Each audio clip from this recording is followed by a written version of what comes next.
Fred Rowe from Fly Fishing Guide Service. I've been teaching, guiding, writing, and lecturing in the Eastern Sierras since 1982.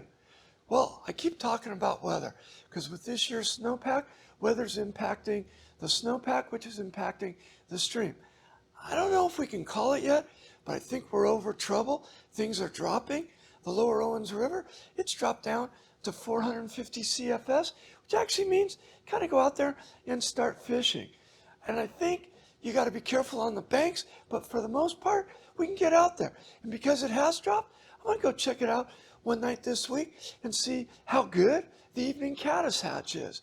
Otherwise, not a lot to report on the fishing there. All right, let's go over to Bishop Creek Canal as long as we're still in the Owens Valley.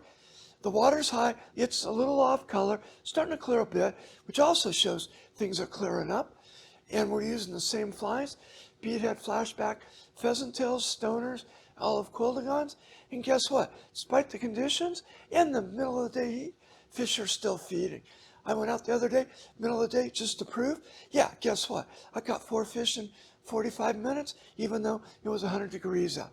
So the fish aren't affected by heat yet, and the water hasn't warmed up to where we can't fish them. Okay, let's head up the hill. Let's go over to the Upper Owens River. Mosquitoes, that's the big news there. They're thick. They're terrible. Put on lots of sunscreen and lots of mosquito repellent. Keep the mosquitoes off and the ever-present sun up there. And then the fishing. All right, there's been a pale morning dun hatch and a mayfly hatch, which we're using the beadhead flashback pheasant tail to imitate, and we're catching rainbows and browns up to about 16, 18 inches.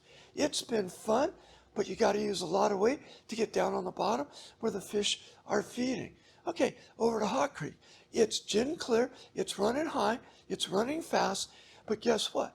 You fish behind structure or down in the deep pools, the fish are there, they got to feed, and we're catching them there. We're using midges, San Juan worms, pheasant tails, the standard stuff, and guess what? We're catching fish in there. Well, this has been Fred Rowe from Fly Fishing Guide Service. I can be found on Instagram and Facebook or on lpptv.us.